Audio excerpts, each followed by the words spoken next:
Ex said I wasted her 20s. Showed up at my engagement party 3 years later. Guys, I'm still processing what happened last night, and I honestly don't know if I'm living in reality anymore. Need some outside perspective because my brain feels like it's been put in a blender. Background.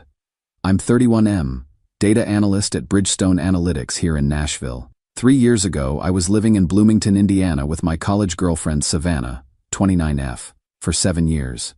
We started dating when I was 21, she was 19. Classic college sweethearts thing. Moved in together junior year, got serious fast. Here's where it gets messy. When I was 28, I started thinking about proposing. Had the whole thing planned out, ring picked, restaurant booked, even talked to her dad. Then one random Thursday in March, she comes home from work and just explodes. Says she's been thinking about us and realized she wasted her 20s on someone going nowhere. Exact quote, "I gave you the best years of my life, and you're still the same boring guy from freshman orientation." I was devastated. Like, couldn't eat for a week, devastated. She moved out that weekend to live with some real estate broker she'd been just friends with. The whole thing felt like getting hit by a truck I never saw coming. So what did I do? I went full nuclear, blocked her on everything, changed my number, quit my job at the university's IT department, and took a position here in Nashville. Basically pulled a geographic and started over completely. And you know what? Best decision I ever made. Fast forward 3 years. I'm killing it at my new job, got an amazing friend group, live in a sick apartment in the Gulch, and most importantly, I met Harper. She's 28, financial advisor, Nashville born and raised, and just gets me. We've been together a year and a half, and 6 months ago I proposed. Real proposal this time, not the fake out I planned with Savannah. Last night was our engagement party. Nothing huge, maybe 40 people at this beautiful private venue in Music City.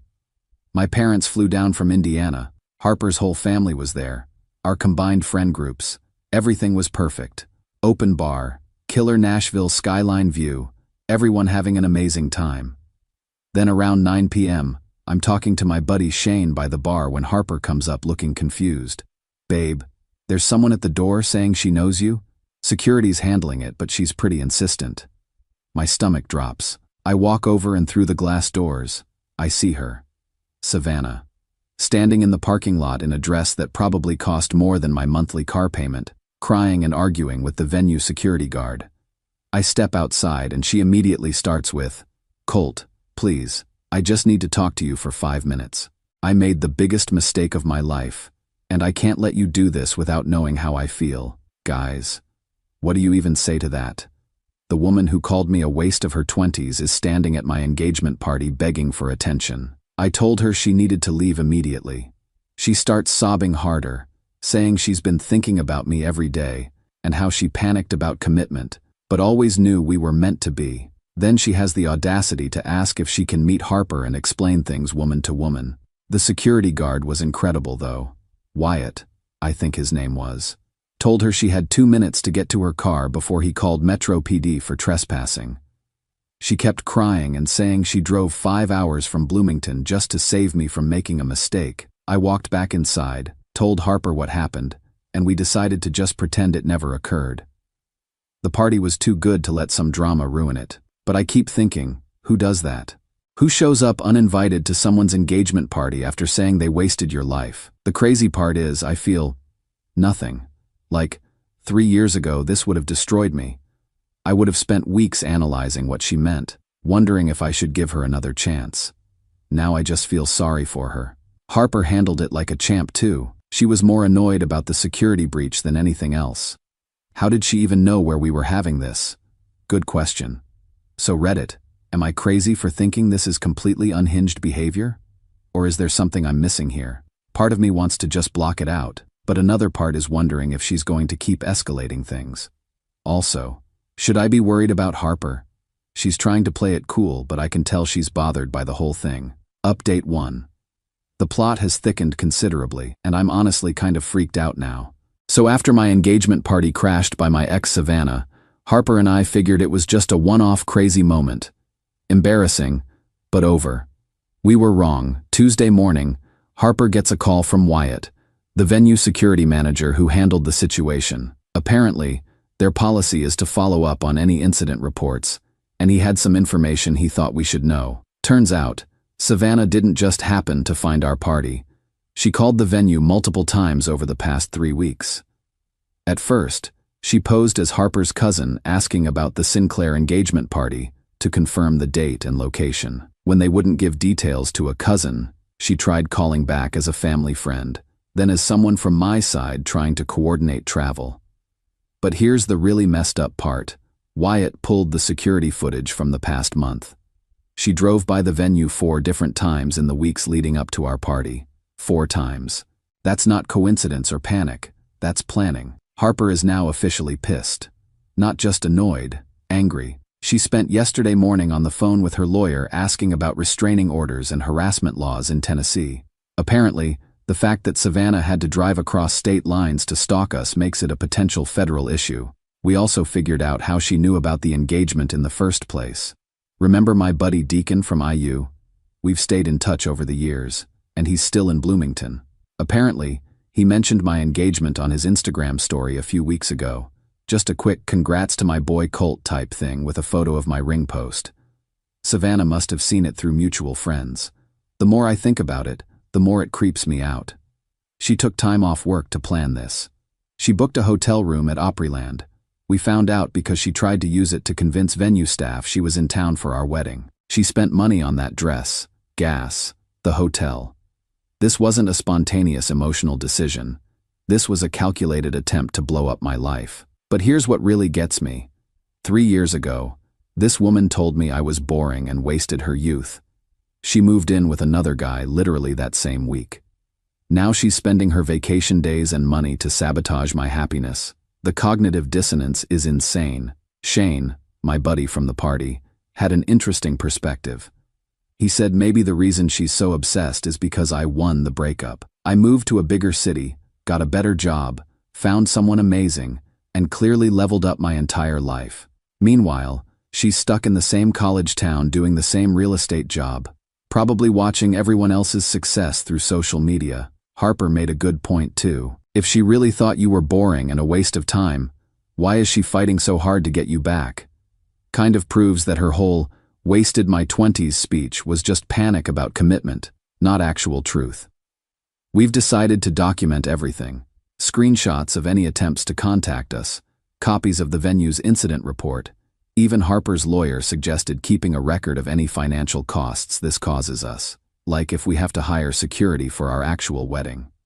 Speaking of the wedding, we're definitely changing some plans now.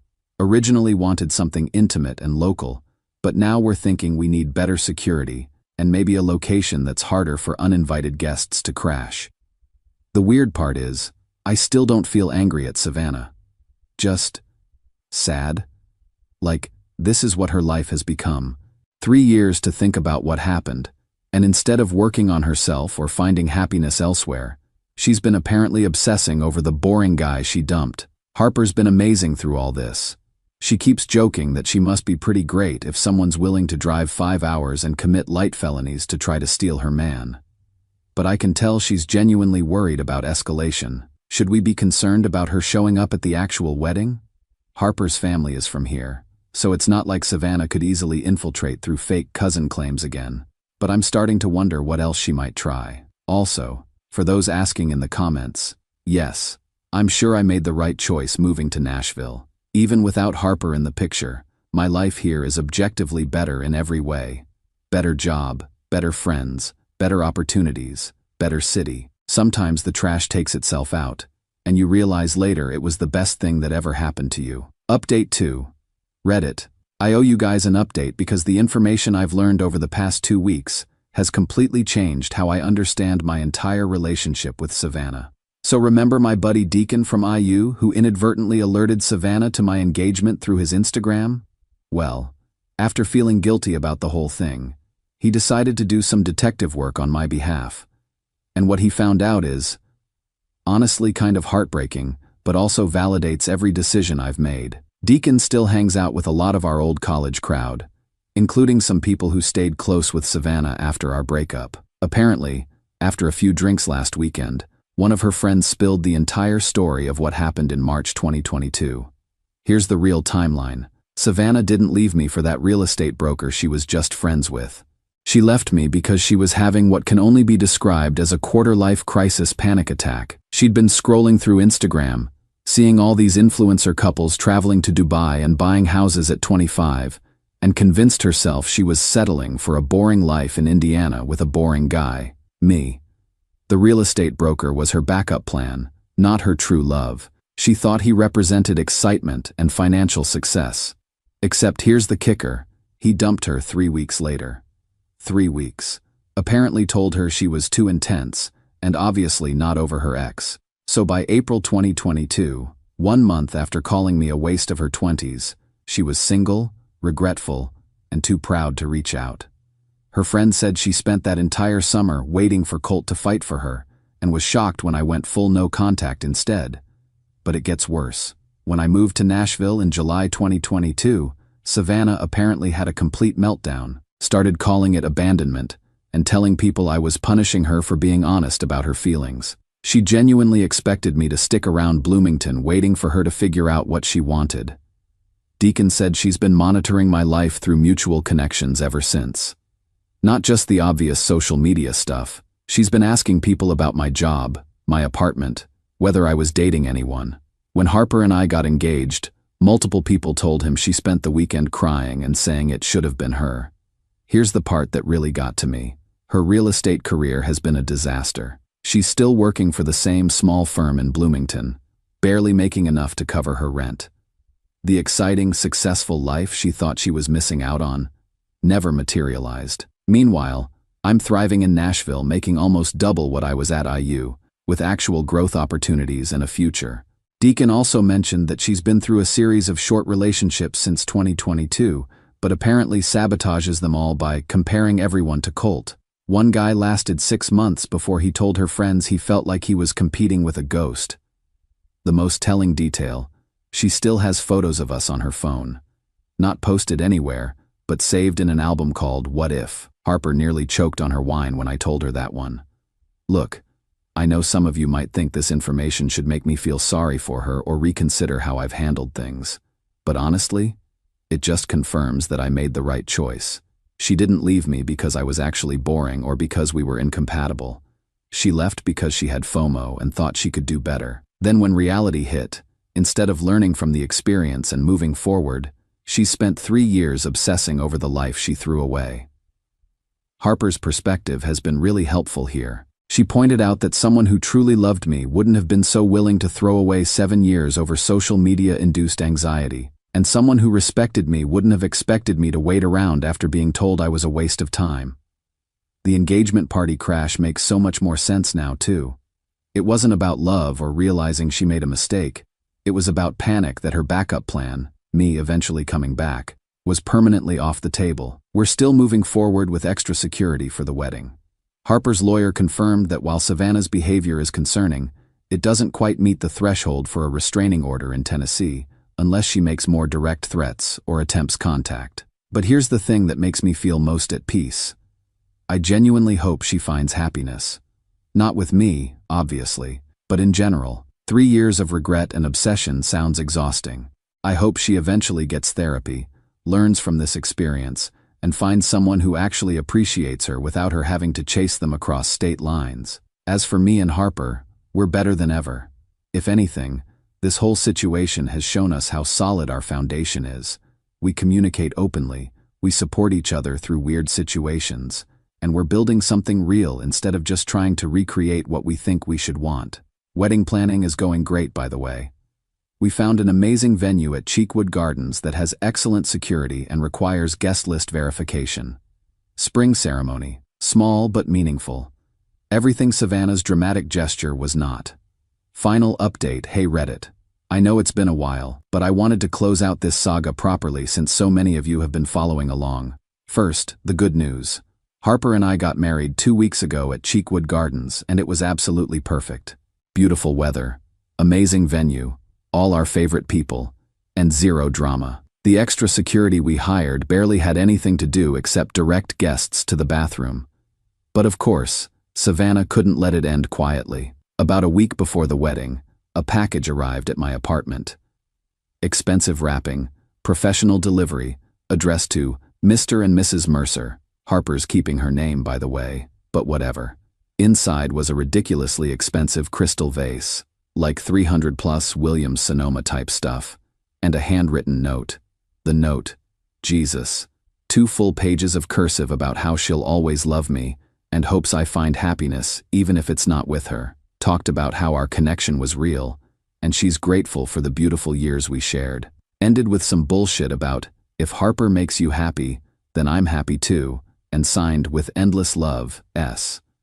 Harper read it and just started laughing. Not mean laughter, but the kind of laughter you have when something is so absurd you can't process it any other way.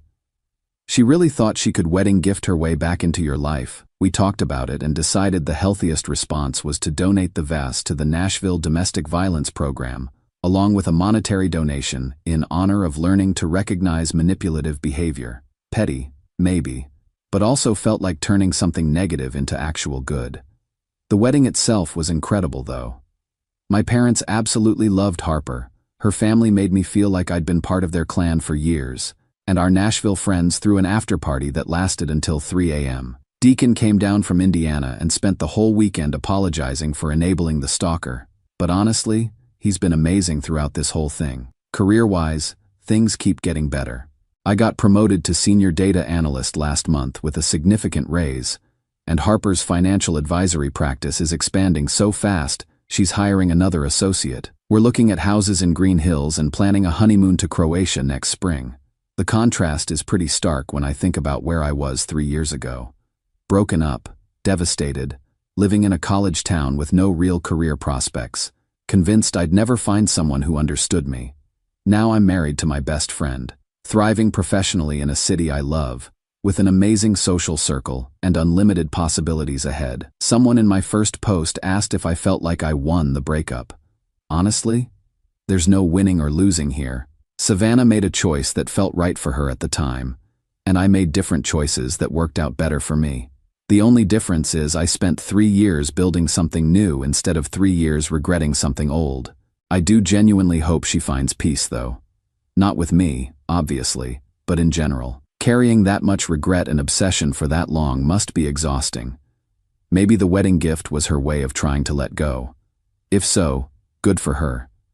A few people have asked if I have any regrets about how I handled things. The only thing I might have done differently was maybe not blocking her so completely right after the breakup. Not because I wanted to get back together, but because it might have prevented some of the obsessive behavior if she'd had a way to process her regret earlier. But honestly, even that's probably bullshit.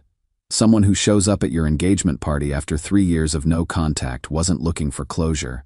They were looking for a second chance they hadn't earned. The biggest lesson I learned from all this: when someone shows you who they are, believe them. When Savannah told me I wasted her 20s, she was telling me that she didn't value what we'd built together. Everything that happened after that was just confirmation. Harper, on the other hand, has never made me question my worth or our relationship. She sees challenges as things we solve together, not reasons to bail. She's excited about our future instead of constantly comparing it to other possibilities. That's what adult love looks like. So that's it, Reddit. From "You wasted my 20s" to Mr. and Mrs. Mercer in 3 years.